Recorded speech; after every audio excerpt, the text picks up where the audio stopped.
પ્રાય ભક્તજનો સત સાહેબ આજની ગુરુ કથા જસુભાઈ ભીખાભાઈ પટેલ જેઠોડી પરિવાર તરફથી રાખવામાં આવેલી છે. આપણે ગ્રંથનું અધ્યયન કરીએ છીએ.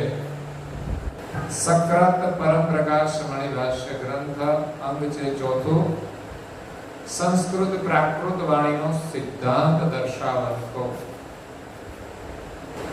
જ્ઞાન સંપ્રદાયના આદ્ય સ્થાપક પરમ ગુરુ શ્રીમદ કરુણા સાગર મહારાજ શ્રીએ સક્રતા સિદ્ધાંતનું સ્થાપન કરવા માટે આ જગતની અંદર 14 લોક અને 7 દ્વીપમાં પ્રગટ થયા. એમાં છેલ્લે જંબુદ્વીપમાં આવ્યા અને જંબુદ્વીપની અંદર જ્ઞાન ઉપદેશ કરવા માટે એમણે પંચદશ ધર્મ ગ્રંથોની રચના કરી છે. એમાંનો આ સક્રત પરમ પ્રકાશ મણિ ભાષ્ય ગ્રંથ છે. આગળના અંગમાં પરમ ગુરુએ કહ્યું કે આ જગતના સર્જનહારનું સ્થાન ક્યાં છે, જે માલિકને આપણે મેળવવાના છે એ ક્યાં રહે છે એનું સરનામું આપી દીધું છે. તો કહ્યું કે આ જગતની જે રચના છે એના મધ્ય ભાગે રહે છે. એના માટે અનેક દ્રષ્ટાંતો આપ્યા. સિદ્ધાંત અનુસાર એ મધ્યમાં જ રહી શકે, એ સિવાય ક્યાંય જઈ શકે નહીં. પણ એ માલિકને સમજવા માટે આ જગતની અંદર અનેક મતપંથ છે, ધર્મ છે, વિવાદ છે. એમાં સંસ્કૃત અને પ્રાકૃત આ બે વાણી છે. એનો સિદ્ધાંત સમજાવે છે. જગતમાં ધર્મને સમજવા માટે અનેક ભાષાઓ વપરાય છે.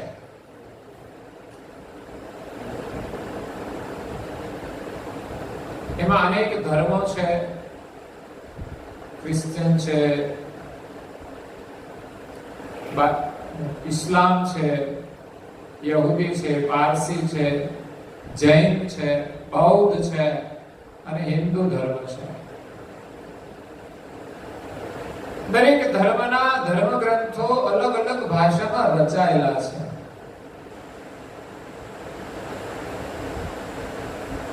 કોઈના ગ્રંથો ઉર્દુ ભાષામાં લખાયેલા છે, કોઈના ગ્રંથો વળી ઇંગ્લિશ ભાષામાં રચાયેલા છે.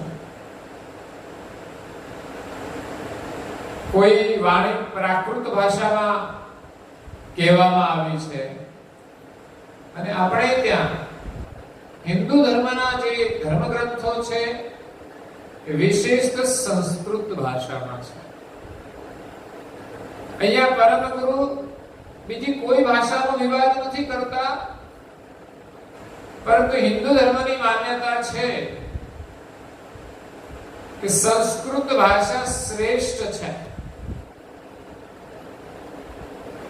હા, સંસ્કૃત ભાષા એક સંસ્કારિત ભાષા છે અને સૃષ્ટિની આદ્યમાં એક સંસ્કૃત ભાષા હતી એવું પણ માનવામાં આવે છે કે એમાંથી જ બીજી બધી ભાષાઓનું સર્જન થયું છે. ધર્મની દ્રષ્ટિએ વિચારીએ તો પણ પુરાતન એ સનાતન ધર્મ છે, હિન્દુ ધર્મ છે એમ માનવામાં આવે છે. બીજા અન્ય ધર્મોનું સર્જન જે તે મહાપુરુષો થયા ત્યારથી થયું છે માનવામાં આવે છે. ક્રિશ્ચિયન તો ઈસુ ખ્રિસ્ત થયા ત્યારથી સ્થાપના થઈ. ઇસ્લામ તો કે જ્યારથી હજરત મોહમ્મદ પૈગંબર થયા ત્યારથી થઈ. બૌદ્ધ તો કે બુદ્ધ થયા ત્યારથી થઈ. એમ જે તે મહાપુરુષો થયા ત્યારથી એમની સ્થાપનાઓ થઈ. એમના પહેલા સનાતન હિન્દુ ધર્મ હતો, જે વૈદિક ધર્મ કહેવાય છે. અને આપણા જૂનામાં જૂના કોઈ ધર્મ ગ્રંથ હોય તો એ વેદ છે. વેદો અખિલો ધર્મ મૂલમ આવું સંસ્કૃતમાં સુભાષિત છે, સુવાક્ય છે કે વેદ સારી સૃષ્ટિના ધર્મનું એક મૂળ છે કે જે ધર્મ ગ્રંથો વેદ એ સંસ્કૃતમાં બનાવવામાં આવ્યા છે. જે તે સમયે જે તે રચના થઈ એ સમયે સંસ્કૃત ભાષા હશે ત્યારે સંસ્કૃતમાં બન્યા છે. ત્યાર પછી અનેક ભાષાઓમાં એનું ટ્રાન્સલેશન થયું છે. ઇંગ્લિશમાં પણ મળે, ગુજરાતીમાં પણ મળે, હિન્દીમાં પણ મળે, ઉર્દુમાં પણ મળે. એટલે ભાષાનું એક મહત્વ રહ્યું છે. હિન્દુ ધર્મ કહે છે કે સંસ્કૃત ભાષા એ શ્રેષ્ઠ ભાષા છે, સંસ્કારિત ભાષા છે. આજે વિદેશના લોકો પણ માને છે, સમજે તે, બાકી ન સમજે એના માટે તો આપણા માટે કોઈ સંસ્કૃત ભાષા કામની ખરી? એક શ્લોકના અર્થની ખબર પડે? કઈ ખબર ના પડે. એની અંદર કેટલું જ્ઞાન છે, કેટલું રહસ્ય છે, કેટલી શુદ્ધ ભાષા છે. એનો ઉચ્ચાર તમે શુદ્ધ કરો તો જ એનું મહત્વ છે. આપણે ત્યાં બધા શ્લોકો ઉચ્ચારાય છે યજ્ઞોની અંદર, બધા સંસ્કૃતમાં છે, પણ કોણ જાણે? કાળા અક્ષર કુવાડે માર્યા, એ બ્રાહ્મણ બોલ્યા કરે ને આપણે ખાલી બે દેવા. કોઈ પણ વિધિમાં આ લગ્નમાં આવે તો આપણે ગુજરાતીમાં બ્રાહ્મણો કરતા હોય વિધિ, પણ અડધું તો સંસ્કૃત જ બોલતા હોય છે શ્લોકો બધા. તો એમાં નવ દંપતીને કઈ ખબર જ ના પડે. આ તો સમજાવે થોડું થોડું એટલે સારું છે કે ભાઈ આ લગ્નનું શું મહત્વ છે, ફેરાનું શું મહત્વ છે. એ મહત્વ સમજીને કરવું એ જ મહત્વ છે. બાકી બ્રાહ્મણ વિધિ કરી દે આપણે લગ્ન કરીએ તો સમજણ ના પડે કે આ લગ્નનું શું મહત્વ છે, એમનું બંનેનું શું કર્તવ્ય છે, ખબર ના પડે. એટલે સંસ્કૃત ભાષાને દેવ ભાષા માનવામાં આવી છે. એટલે એવી પણ એક માન્યતા છે કે આ સંસ્કૃત ભાષા કે દેવ ભાષા સિવાય કોઈનું કલ્યાણ નથી. કરુણાસાગર મહારાજ પ્રાકૃત ભાષા લઈને આવ્યા છે. એ સિવાય અનેક સંતો થઈ ગયા, એમણે પણ જ્ઞાન પ્રાકૃત ભાષામાં આપ્યું. સંત કબીર એવા અનેક સંતોએ પ્રાકૃત ભાષામાં જ્ઞાન આપ્યું છે. ન સંસ્કૃતમાં આપ્યું, ન કોઈ બીજી ભાષામાં આપ્યું. કારણ એ છે કે સંસ્કૃત ભાષા સરળ નથી લાગતી. વ્યાકરણ જાણ્યા વિના સંસ્કૃત જાણી શકાતો. સંસ્કૃત ને વ્યાકરણ બહુ પ્રગાઢ સંબંધ છે. એટલે વ્યાકરણને પણ મહત્વ આપી દીધું. અનેક વ્યાકરણાચાર્યો હોય છે, બહુ વિવાદ કરતા હોય છે. વસ્તુ રૂપી બધું એક બાજુ રહી જાય, વિવાદમાં લોકો ફસાઈ જતા હોય છે. એટલે બહુ બુદ્ધિશાળી લોકો હોય ને, એ જીવન જીવવામાં ઘણી વખત ફેલ થતા હોય છે. બહુ બુદ્ધિનો ઉપયોગ કરે ને હૃદયનો ઉપયોગ ના કરે. એવું થોડું છે કે બુદ્ધિશાળી બધા સુખી છે, બુદ્ધિશાળી ના ઘરમાં કઈ ઝઘડો નથી થતો. બુદ્ધિના જ ઝઘડા છે. એટલે વ્યાકરણ મહત્વનું છે, બુદ્ધિ પણ મહત્વની છે, જાણવું મહત્વનું છે. પણ કરુણાસાગર બાપજી એમ કહે છે કે પ્રાકૃત ભાષા એ સર્વોત્તમ ભાષા છે. તે પ્રાકૃત ભાષા કઈ આપણે સમજવાનું છે. અહીંયા જે અક્ષર જ્ઞાન તો છે જ, એમાં જ અલગ અલગ ભાષાઓ છે અને ભાષા સાથે વ્યાકરણ જોડાયેલું છે.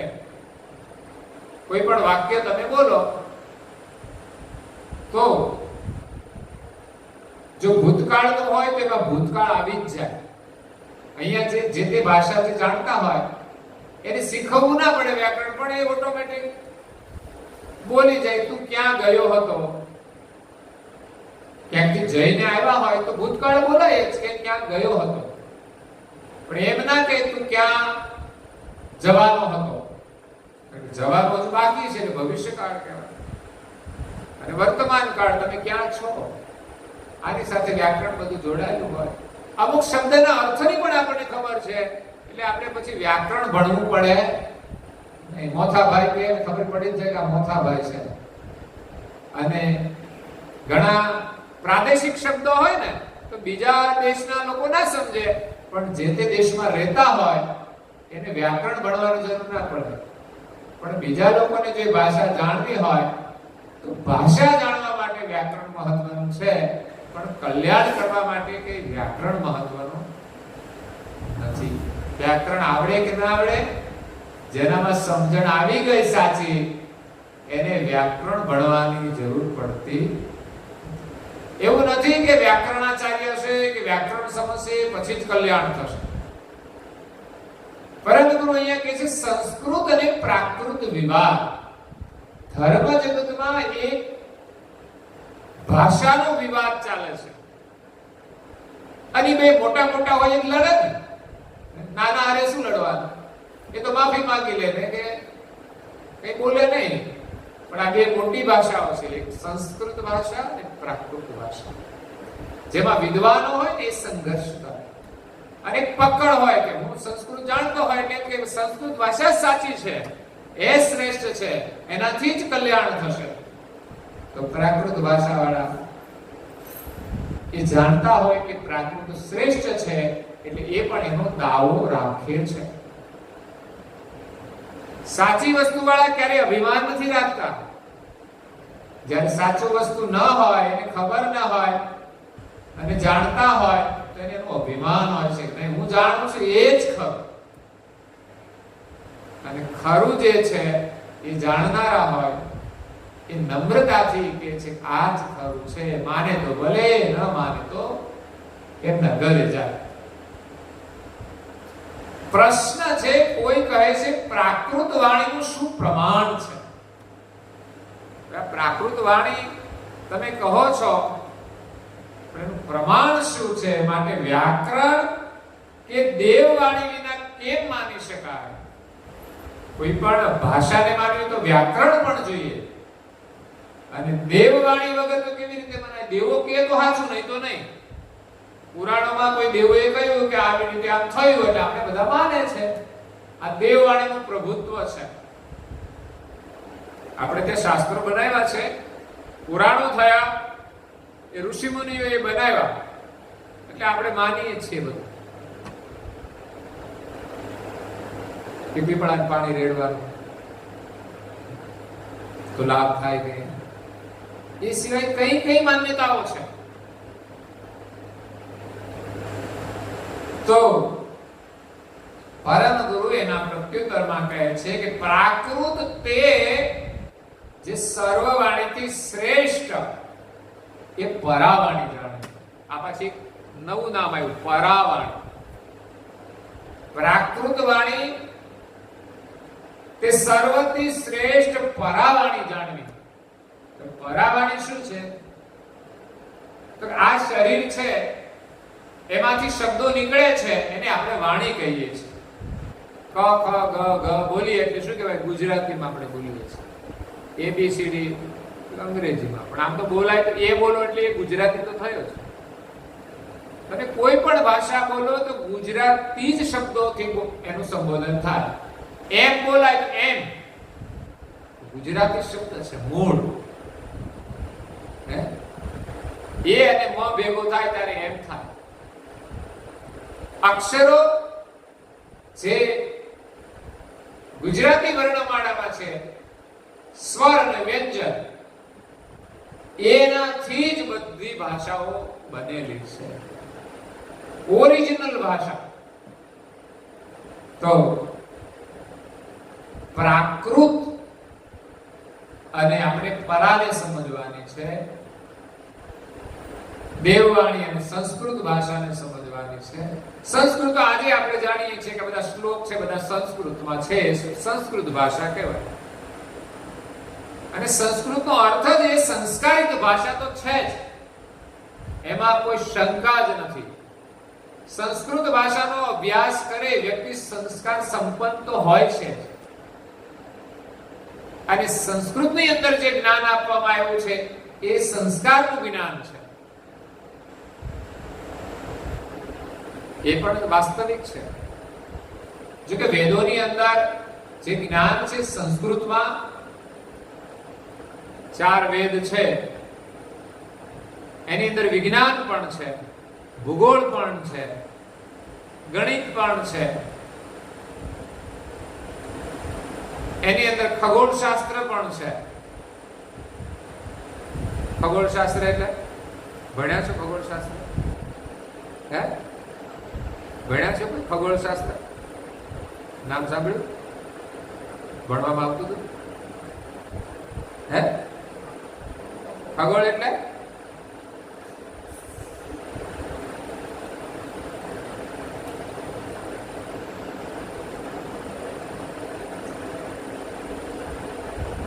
બોલો બોલો. જેવું આવડે એવું બાફો, બટાકા બાફો.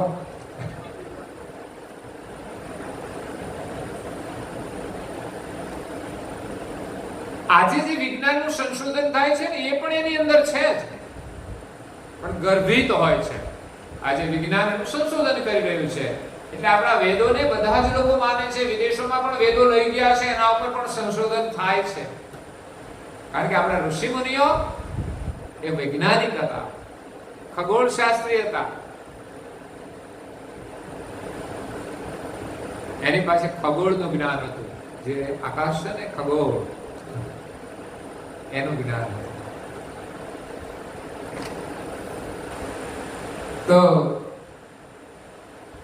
પ્રાકૃત તે સર્વવાણીથી શ્રેષ્ઠ પરાવાણી જાણવી. હવે પરાવાણી, પરમ ગુરુ કરુણાસાગર મહારાજ શ્રી 4 વાણીનું વર્ણન કર્યું છે. શાસ્ત્રોમાં પણ છે. પરા, પશ્યંતિ, મધ્યમા અને વૈખરી, આ 4 વાણી. બીજી બધી ભાષાઓ છે પણ પરા, પશ્યંતિ, મધ્યમા અને વૈખરી આ 4 ભેદ પડ્યા છે. વાણી એક જ છે. આપણા શરીરમાંથી જે શબ્દ બોલાય છે એ મુખેથી બહાર નીકળે એને વૈખરી કહેવાય. શું કહેવાય? વય એટલે વિયાય. જેમ પ્રસવ થાય ને વિયાય છે, આપણે ત્યાં ગાય ભેંસ વિયાય એમ કહે છે ને, એમાં વાણી પણ એક વિયાય છે. કોઈનામાંથી એનો જન્મ થાય એને વિયાયું કહેવાય. બરાબર? તો એને વય ખરી, ખરી પડી. વય અને ખરી, તો કોઈ પણ વસ્તુ વિયાય એટલે ખરી જ પડે ને.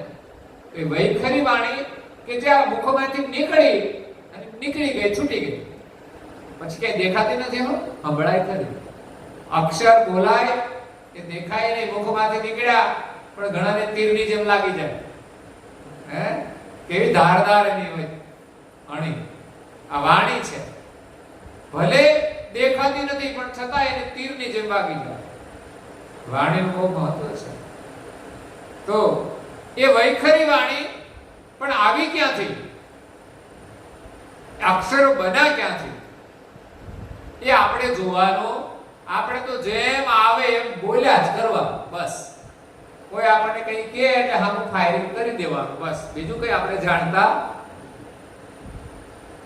જ્યારે ઋષિમુનિઓ આ વાણી બોલાય છે કેવી રીતે બહાર આવી, આ વૈજ્ઞાનિકો કેમ સંશોધન કરે છે? અહીં ટેલિફોનમાં વાત કરો ને વિદેશમાં લોકો સાંભળે, આ તો કઈ સામાન્ય વાત છે? આ ઉપકરણનું સંશોધન કરવું એ સામાન્ય વાત છે? અહીં તમે ફોનની અંદર એ વ્યક્તિને જોઈ શકો જે હજારો માઇલ દૂર છે. વિચાર કરો. આ વિજ્ઞાન આ સૃષ્ટિની અંદર છે, એનું સંશોધન એમણે કર્યું છે. અહીંનો અવાજ ત્યાં પહોંચી જાય છે. તમે બોલો તો અહીંથી જો માઇક રાખે તો અહીં સંભળાય, નહીં તો ધીમું ધીમું સંભળાય. અહીંથી આ મંદિરમાં સંભળાય, એથી વધારે દૂર અવાજ જાય. તો અહીંનો અવાજ છે યંત્ર દ્વારા વિદેશ સુધી પહોંચાડી દે. આ કેવી અદ્ભુત કળા છે. આ વાણી છે, આપણો અક્ષર બોલેલો એ કયા માધ્યમથી છે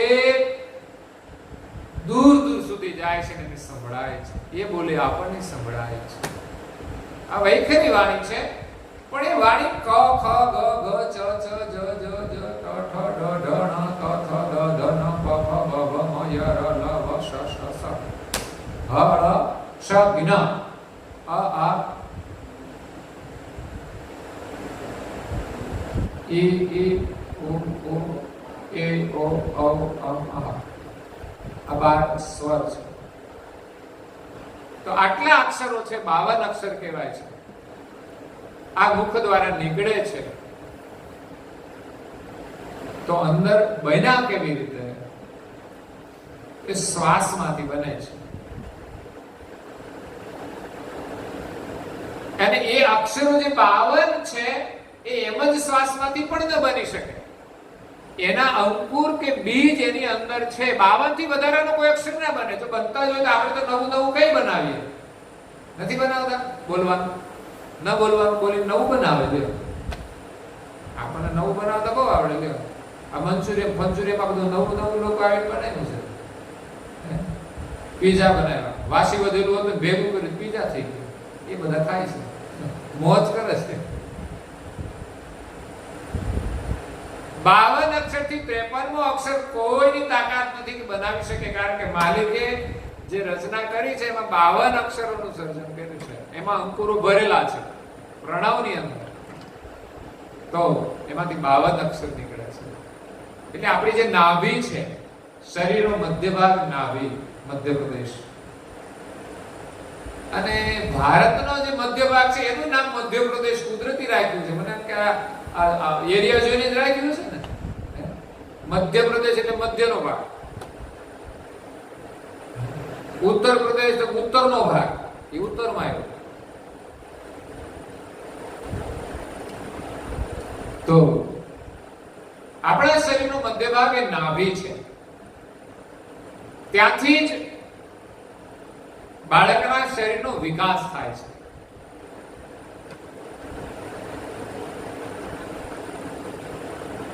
નાભીથી બંને બાજુ શરીરનો વિકાસ થતો હોય છે. ધીમે ધીમે ધીમે પછી આકૃતિમાંથી પગ ને ઉપર માથું બધું આવવા માંડે, આખું પૂર્ણ શરીરનો વિકાસ થાય. ત્યાં નાભી ઓમકાર પ્રણવ છે. પ્રણવ, ઓમકાર પ્રણવ, જે મૂળ પ્રણવ, જે ઓમકારની અંદર બધા 52 અક્ષરો છે. એક આદ્ય અક્ષરને ઓમ કહેવાય છે. પ્રણવમાંથી ઓમ એ આદ્ય અક્ષર છે અને એમાંથી 52 અક્ષરો નીકળે છે. તો ઓમનું સ્થાન એ નાભીએ છે, જેને ઓહંગ કહેવાય છે. હવે એમાંથી અક્ષરો બને છે તો પરાવાણી એ નાભીએ છે. તો પ્રાણ તો અક્ષર સિવાયનો કહેવાય. જે શ્વાસ કહેવાય ને એમાં કોઈ અક્ષર નથી, એ અક્ષર વગરનો છે. પણ એમાંથી અંશની ઈચ્છાથી, ઈચ્છા વગર તો તમે કશું બોલતા, તમારી ઈચ્છા હોય તે જ બોલો છો ને. અંદરથી ક્યારે બને? માનો કે કોઈ પ્રજાપતિ છે, માટીમાંથી વાસણ તો બધા બને જ છે, પણ ગમે તે બની જશે, તમારી ઈચ્છા હશે તે જ બનશે ને. પ્રજાપતિની ઈચ્છા હોય મારે કોડિયું બનાવવું હોય તો કોડિયું બને, પણ એની ઈચ્છા મારે કોડિયું બનાવવું છે, એની જાતે ઘડો બની જાય ના બને. તમારી ઈચ્છાથી તમારા શરીરમાંથી અક્ષરો બને છે. તમારે બીજાને શું બોલવું, કેવી રીતે બોલાવવા, એનો દરેકનો નિર્ણય તમે કરતા હો છો. કોઈ સામેથી ગુસ્સા બોલે તો આપણે ફાયરિંગ કરવાનો નિર્ણય કરીએ, એટલે પછી અંદરથી વાણી આવે તમારે ફાયરિંગ કરતી. તો અંદર યંત્ર છે, પણ કેવી રીતે બોલવું, શું બોલવું, એ બધો જ નિર્ણય વ્યક્તિ ઉપર આધાર છે, અંશ ઉપર આધાર છે. અંશની ઈચ્છાથી મન એની અંદર જોડાયેલું હોય છે. મન પ્રણવ અંતસ્કરણ વડે અક્ષર બને છે. મન, બુદ્ધિ, અહંકાર અને ચિત્ત, આ 4 અંતસ્કરણ વિના કોઈ અક્ષર બની શકતો. મન સંકલ્પ કરે, બુદ્ધિ એ અક્ષરનું ઘાટ ઘડે, અહંકાર તોલ કરે અને ચિત્ત ચિંતવન કરે. એ ચારેનો યોગ થાય ત્યારે અક્ષર આગળ બને છે. તો એ પરાવાણી બીજક રૂપે કહેવાય. પ્રણવની અંદર અક્ષરો પડ્યા છે ને, આપણે ક બોલવો છે, પણ ક્યાં પડ્યો છે? તો કે નાભીએ ઓમકારની અંદર ક પડ્યો છે, પરાવાણી રૂપે પડેલા છે. એ પરાવાણી છે, જે ઉદ્ભવ સ્થાન કહેવાય. વાણીનું ઉદ્ભવ સ્થાન એ પરા છે. પછી નાભીએથી આગળ આવે એટલે હૃદય આવે. ક્યાં આવે? એ અક્ષર હૃદય આવે, પરાવાણી એટલે પશ્ચંતી વાણી બને. એટલે ત્યાં બુદ્ધિ એનો ગાંઠ કરે અક્ષરનો. કોઈ પણ રમકડા છે બનાવવા હોય તો જેમ સોની બધાના ગાંઠ ગળે છે ને, એમાં આપણે જે ક બનાવીએ ને, ક બોલીએ ને, તો બુદ્ધિ અહીંયા હૃદય સ્થાને એનું ગાંઠ ગળે. પરા એ શરૂ ઉત્પન્ન થાય, પરાવાણી એને કહેવાય. બુદ્ધિ ગાંઠ ગળે એટલે પશ્ચંતી, અને કંઠ સ્થાને આવે મધ્યમાં. અહીં સુધી ગળા સુધી આવી ગઈ. ઘણા નથી કહેતા?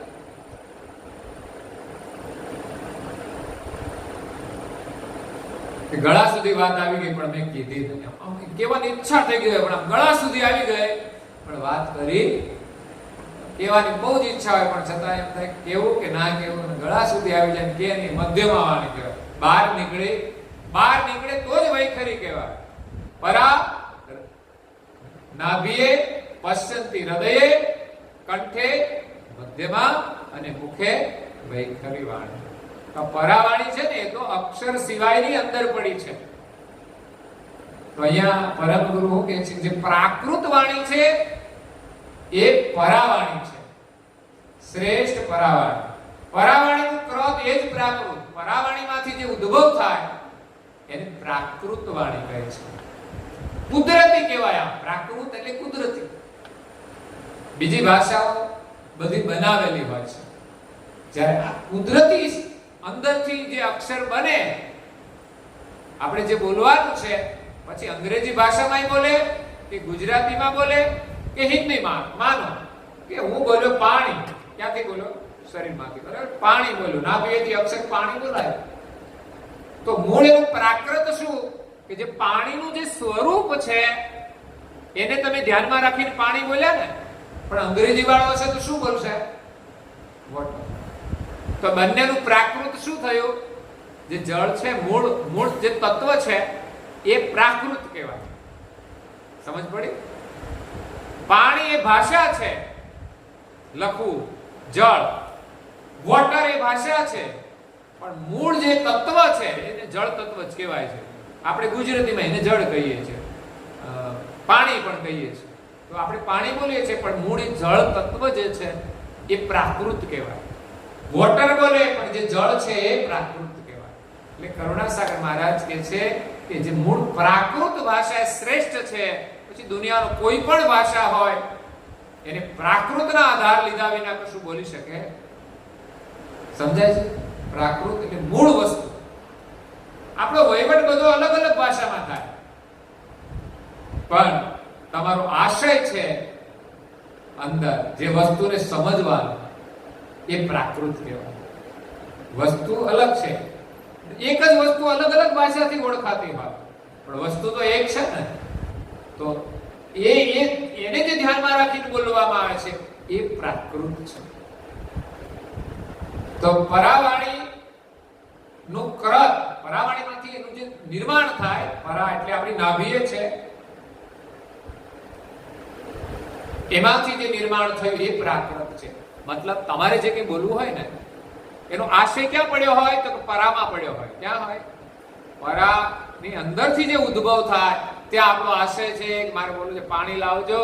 એટલે આપણો આશય ક્યાં પડ્યો હોય? નાભીમાં, કે મારે શું જોઈએ છે. પાણી દેખાય નહીં સામે પણ પાણી આપણે સમજીએ છીએ.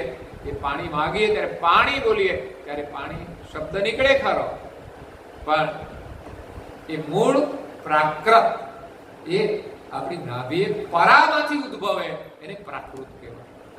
પછી અક્ષરના રૂપમાં બહાર આવે. પછી કોઈ ઇંગ્લિશ ભાષામાં બોલે તો એ પણ પ્રાકૃત દ્વારા જ અંગ્રેજી બોલે છે. એનામાં પણ પ્રાકૃત પડેલું જ હોય.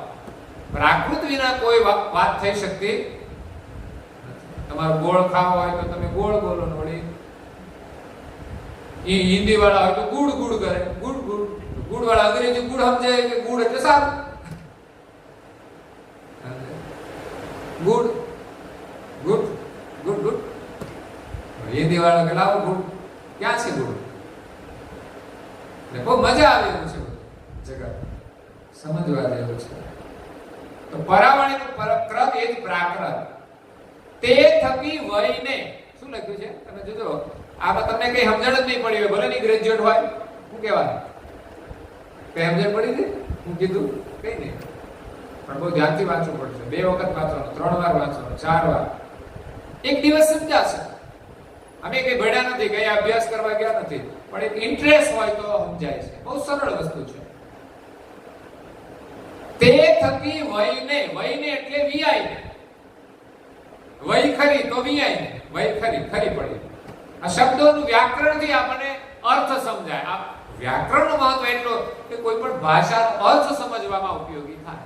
કે ભાષા એવી રીતે બનાવી છે કે એમાં શબ્દોનું જોડાણ હોય, એની સાથે વ્યાકરણ જોડાયેલું હોય.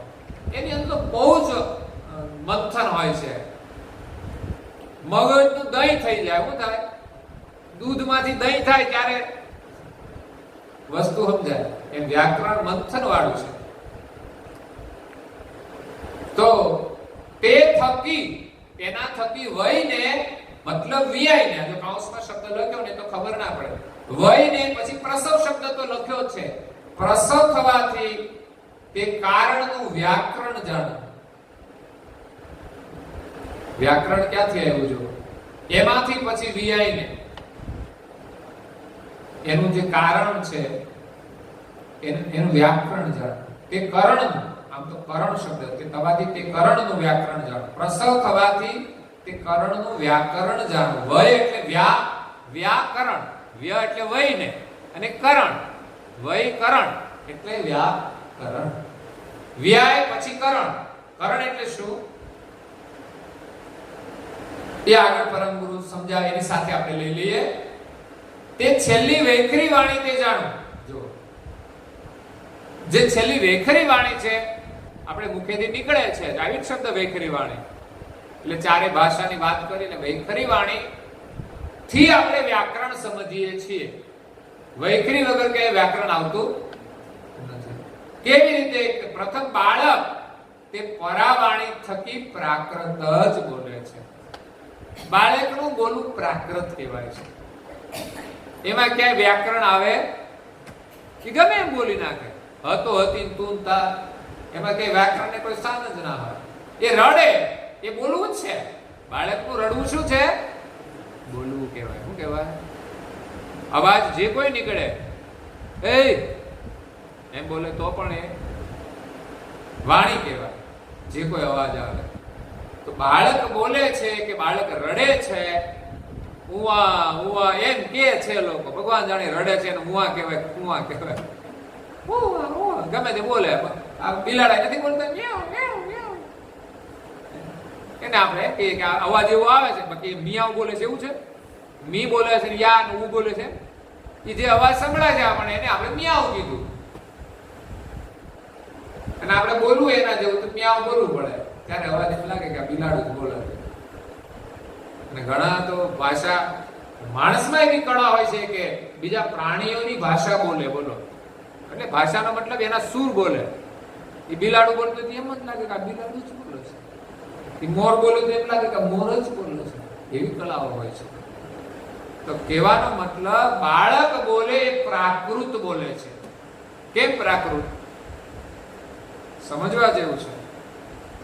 કેમ પ્રાકૃત? એને શું કહેવાય પ્રાકૃત? તો કે બાળક શા માટે રડે છે? કારણ વગરનો રડે છે? રડવાનું કોઈ જન્મે ત્યારે રડવા સિવાય બીજું કઈ જ ના કરે. શું કારણ છે? કારણ કે એવા પ્રદેશમાંથી આવ્યો છે કે ત્યાં એને ગરમી કેટલું બધું હશે ખબર નહીં, દુઃખ, એટલે જન્મીને રડવાનું શરૂ કરી દે છે. પછી ભગવાન જાણે કેટલી વાર બંધ થતું હોય, બેનો ખબર હોય, આપણે તો જાણતા. અડધો કલાક રડતું હોય કેમ ને, પછી બંધ તો થતું જશે ને. મતલબ રડવા પાછળ એનું કારણ સહી હોય છે કે એને દુઃખ હોય છે, ભૂખ હોય છે, પછી જે કંઈ એને કદાચ સ્તનપાન કરાવતા હોય ને બંધ થઈ જતું હોય. એ પ્રક્રિયા કુદરતી હોય છે.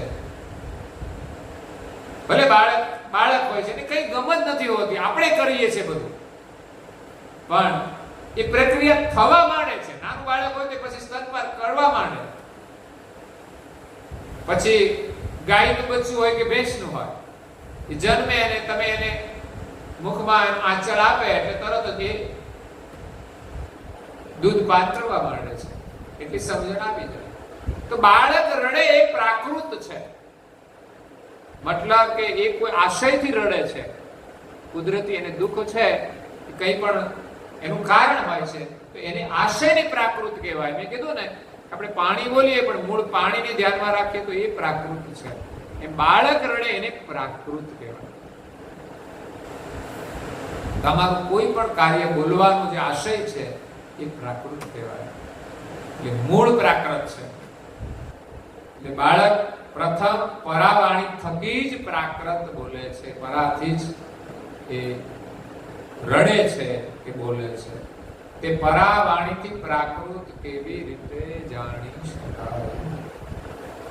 ઠીક છે, બહુ વિષય બહુ થોડો ગહન છે, સરળ કરવા માટે થોડો લંબાયો છે, નહીં તો આ વાંચી જઈએ એટલું ફરી વાંચીએ ને તોય મગજમાં ઉતરે એવું નથી. બહુ અઘરું છે, મંથન કરવું પડે એવું છે. કદાચ આજનું વાંચેલું તેની કથા સુધી ચાલે તો ચિંતા ના કરતા કે આ બધું હાલતું જ નથી. હાલવાનું મહત્વ નથી, સમજવાનું મહત્વ છે.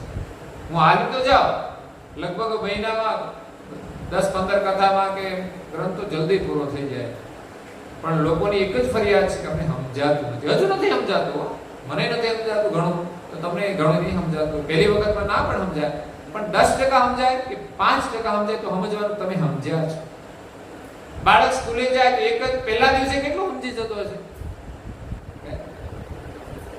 એને એકડાને ખબર પડી જતી હશે કે આને એક જ કહેવાય? કઈ ખબર ના પડે, લીટા જ કરતો એની આમ લીટો કરે ને જેવો થોડા દિવસે મહિને ખબર ના હોય કે આને એક કહેવાય. લાંબા સમય આપણે બોલાવીએ આ એક 17 વખત એક લખે અને એક બોલે ત્યારે એને ખબર પડે કે આને એક કહેવાય. પછી એક પેલા ધોરણમાં જે ચોપડી આવે એવું જ આવે કે ખાના હોય બધામાં એકનું એક જ લખવાનું હોય, શબ્દ આવે તો પણ એમ જ એને રિપીટેશન કરવામાં આવે છે. એમ આપણે દરેક બાબતનો અભ્યાસ કરવા માટે રિપીટેશન કરવું પડશે. કંટાળવાનું બિલકુલ નહીં. ક્યાં કોઈ કંટાળે સંસારમાં? જુઓ, મસાલા ખાય કોઈ દિવસ રિપીટેશન જ કરો છો ને? કંટાળો છો? બિલકુલ નહીં. જે પ્રક્રિયા રોજની રોજ ખાવાનું, બપોરે ખાધું, સાંજે ખાવાનું, સવારે ખાવાનું, ખાય પાછા વાસણ માંજવાના, એની એ જ પ્રક્રિયા, રિપીટેશન. તો ભગવાનનું ભજન કરવાનું હોય ત્યારે પણ એક જ નામનું રિપીટેશન, કૈવલ કૈવલ કૈવલ કૈવલ. ત્યાં તો મંત્ર જપ હાથમાં આવી ગયો, બસ નિરંતર એનું રટણ, એમ રિપીટેશન જ કરવું પડશે, ત્યારે એમાં રહેલી વસ્તુ આપણને મળશે. બાકી આપણને કંટાળા કે એકનું એક નામ શું લીધા કરો એટલે ભાઈઓ મારે આવે જ નહીં. બોલો કેમ તો જય કૈવલ જય કૈવલ, આ એકનું એક જ બોલવાનું, એમાં નવું તો કશું આવતું નથી. એટલે એની અંદર મૂકેલ તો નવું આવે ને. તને બધું બહાર દેખાય નવું, આ દેખાતું નથી. આખી દુનિયા બહાર છે એની બનાવેલી, તો આખી જિંદગી ભટકીશ ને તો પાર નહીં આવે. એટલે આજે એક શ્રીમંત પ્રસંગે આજની કથા રાખવામાં આવી છે, ત્યારે એમને પણ આપણે શુભકામના આપીએ. શ્રીમંતનો અર્થ ધનવાન પણ થાય છે. અને પરમ ગુરુ કરુણા સાગર, પરમ ગુરુ શ્રીમંત બોલાય છે, ઘણા શ્રીમંત બોલે છે. પછી આ બધો વ્યાકરણ નો પ્રશ્ન આવી જાય. બાજુ વ્યાકરણ, શ્રીમંત કે શ્રીમંત. શ્રીમંત એટલે શ્રેષ્ઠ મત છે. શ્રી લક્ષ્મી પણ થાય છે. શ્રીમંત એટલે ધનવાનોને શ્રીમંત કહેવાય છે. અને આપણે ત્યાં ગર્ભ શિશુ સંસ્કાર વિધિ જે કરવામાં આવે છે એને પણ શ્રીમંત કહેવાય છે. જોકે આપણે અહીંયા સંસ્કાર વિધિ કરે છે, પરમ ગુરુની પૂજા કરાવે છે, સંકલ્પ કરાવે છે. પેલી આપણી જે શાસ્ત્રોક્ત વિધિ છે, બ્રાહ્મણો કરે છે, પ્રમાણે પરંપરાગત ચાલી આવે છે. બસ આનો આશય એમ છે કે આપણે ત્યાં હિન્દુ ધર્મની અંદર, હિન્દુ સંસ્કૃતિમાં, પરંપરામાં સંસ્કાર વિધિ કરવામાં આવે છે. એક નહીં, અનેક સંસ્કારો કરવામાં આવે છે. એમાં 16 સંસ્કારનું પણ વર્ણન છે અને 32 સંસ્કારનું પણ વર્ણન છે, 64 નું વર્ણન હોય. પણ 16 ની અંદર પ્રધાન સંસ્કાર આવી જાય. પછી 32 હોય એમાં એના પેટામાં હોય કે એની લગતા હોય, બધા મહત્વના તો હોય છે. એટલે આપણે ત્યાં આ વિધિ વિધાન દ્વારા સંસ્કારનું નિર્માણ કરવામાં આવે છે. સારા ઉત્તમ વિચારના શ્લોકો બોલી અને ભગવાનને આપણે પ્રાર્થના કરીએ સારા કાર્ય માટે, તો એનાથી શુભ વિચારોનું નિર્માણ થાય, શુભ ભાવનાઓનું નિર્માણ થાય, અને એ રીતે આપણી સંસ્કૃતિનું નિર્માણ થાય છે. એમાં ગર્ભધાન સંસ્કાર, પ્રથમ જ્યારે માતા પિતાના સંબંધથી બાળકનું બીજ વવાય એની અંદર ગર્ભમાં એને ગર્ભધાન સંસ્કાર કહેવાય છે. એ સંસ્કાર પણ સમય અનુસાર થતા હોય છે, પણ કોઈ ભણ્યા હોય તો ખબર હોય ને તો ગમે ત્યારે થાય. એની પણ મર્યાદાઓ છે, એના પણ નિયમો છે. પણ આજે શાસ્ત્રો ભણે છે, કોણ જાણે છે, પણ દરેકને મન ફાવે એમ જીવતા હોય, કરતા હોય, પછી એ પ્રમાણે પ્રજા થતી હોય છે. પછી ગર્ભ શિશુ સંસ્કાર વિધિ કરવામાં આવે, પછી પ્રસવ થાય એ પણ એક સંસ્કાર છે, પછી એનો નામાભિકરણ પણ એક સંસ્કાર છે. એ જન્મ થાય ત્યારે એને પેલું મધ ચખાડતા હોય છે, એ પણ એક સંસ્કાર હોય છે. પછી આગળ જાય તો નામ સંસ્કાર, નામકરણ સંસ્કાર, એનું નામ પાડવામાં આવે. પછી શૌલ ક્રિયા સંસ્કાર આવે, વાળ ઉતરાવવામાં આવે, એને સ્કૂલમાં બેસાડો એ પણ એક સંસ્કાર છે. પછી વિવાહ સંસ્કાર આવે.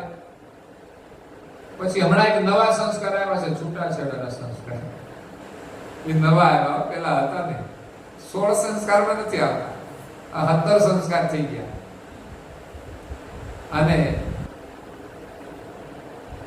પછી છેલ્લે આવે અગ્નિ સંસ્કાર.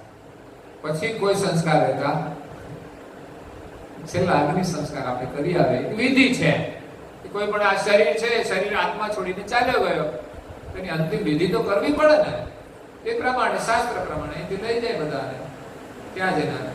કોઈ અગ્નિ સંસ્કાર કરે તો વળી દફન આવે, કોઈ વળી કુવામાં લટકાવે છે.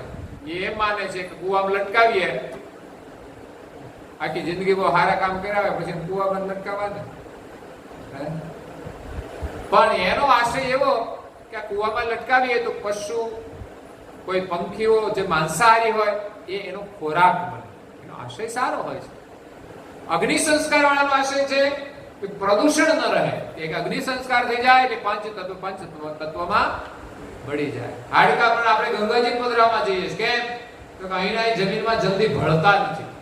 તમે જો ડાયનાસોરના હાડકા અત્યારે નીકળ્યા છે, જેનો વિજ્ઞાનમાં ખબર નથી કે ડાયનાસોર ક્યારે થયા, એના હાડકા ઉપરથી ખબર પડી કે આ ડાયનાસોર નામના પ્રાણી આ કઈ કરોડો વર્ષ પહેલા 7 કરોડ ને 10 કરોડ એવા વર્ષ લખ્યા છે ત્યારે હતા. એના અવશેષો ઉપરથી કહે છે.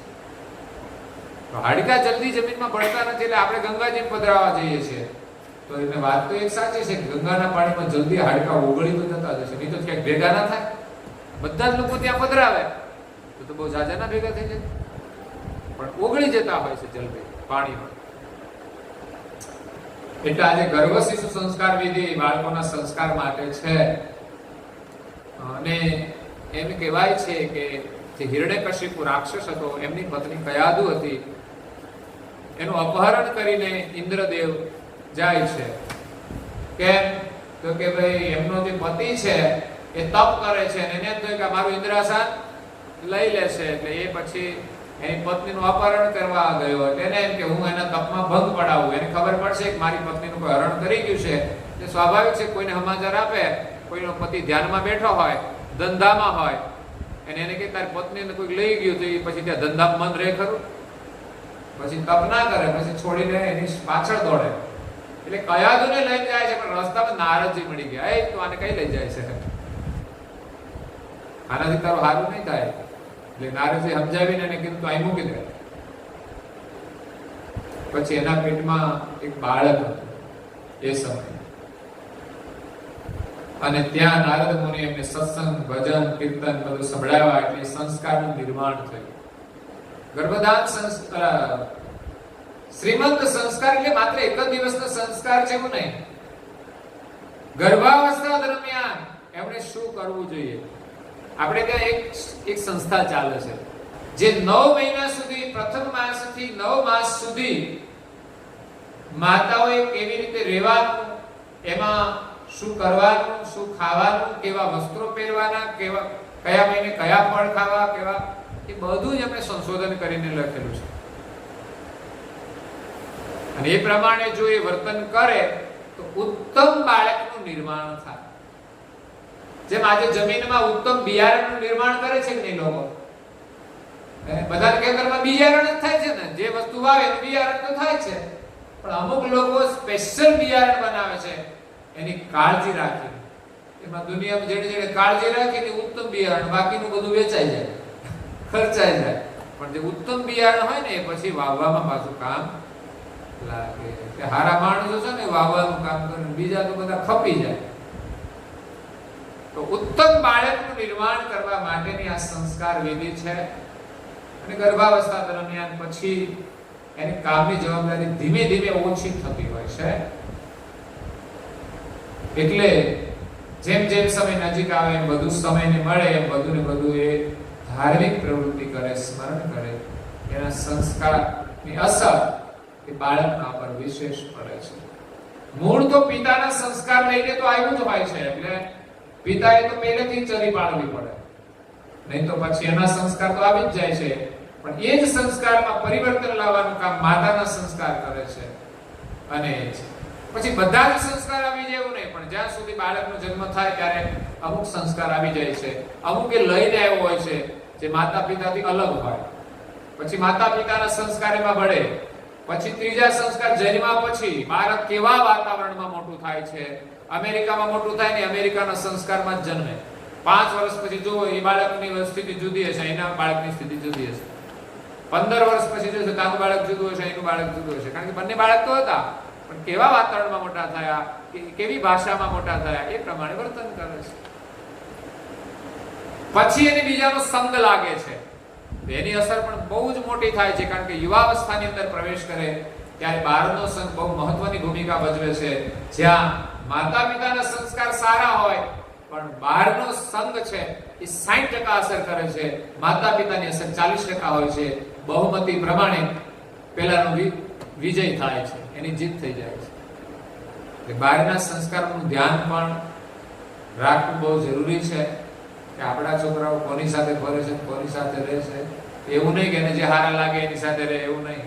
આપણે ઘણીવાર અભ્યાસ કરવો પડે, એવા માણસોને ગેટ આઉટ કરવા પડે, એનાથી એને સમજાવીને છોડાવવા પડે. એટલે આ સંસ્કાર વિધિ છે જે સંપન્ન થઈ છે. પરમ ગુરુ કરુણાસાગર મહારાજે ગર્ભકોષ્ઠી નામનો અંગ લખ્યું છે કે આ બાળક કઈ રીતે એમાં મોટું થાય ને કઈ રીતે એનો પ્રસવ થાય છે. માતા પિતાની જે પ્રક્રિયા છે એમાં દીકરો જ કેમ જન્મે, દીકરી જ કેમ જન્મે. લોકો તો આશા રાખે અમારે દીકરો આવે, દીકરો જ આવે, દીકરો જ આવે. આ મને સમજાતું નથી. દીકરો બોલે પછી વૃદ્ધાશ્રમમાં મૂકવા જાય.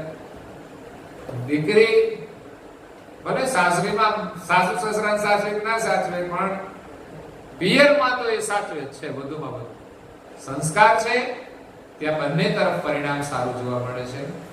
બહુ સંસ્કાર સંપન્ન દીકરીઓ છે, એ પણ સાસરે જઈને એના માતા પિતાની જેમ જ સાસુ સસરાને પણ સાચવે છે. એ જ જીવન છે. એટલે દીકરી પણ કઈ ભારરૂપ નથી. દીકરી એ પણ એક પ્રારબ્ધ લઈને આવતી હોય છે. એને તો લક્ષ્મી કહેવામાં આવે છે, છતાં પણ એક વચ્ચે માન્યતાઓ એવી હતી કે દીકરી એટલે ઉપાધિ.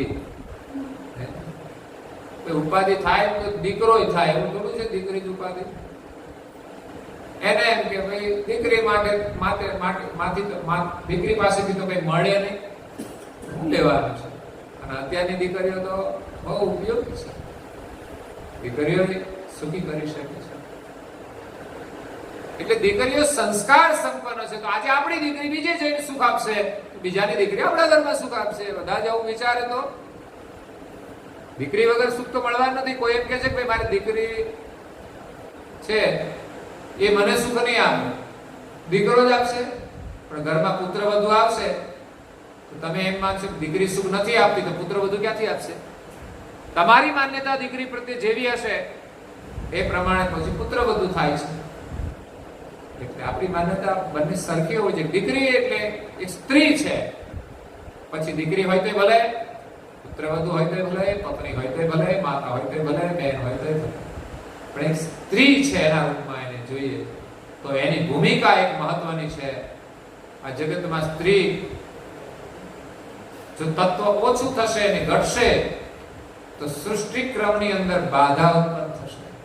અત્યારે જો લગ્ન ક્રમની અંદર ઊભી તો થાય જ છે, પછી જે ભાગ્યશાળી હોય એ બધા ભોગવે. તો આજે ગર્ભ સંસ્કાર વિધિ થઈ છે, એમને પરમ ગુરુના ખૂબ આશીર્વાદ છે. સૃષ્ટિ ધર્મ પ્રમાણે આ સંસાર ચાલે છે અને બાળકને સારા સંસ્કાર પ્રાપ્ત થાય પરમ ગુરુના આશીર્વાદથી, બાળકને સારું સ્વાસ્થ્ય પ્રાપ્ત થાય, તંદુરસ્ત રીતે યોગ્ય સ્વસ્થ રીતે એના શરીરનું નિર્માણ થાય. પછીની પ્રક્રિયા તો આગળ છે.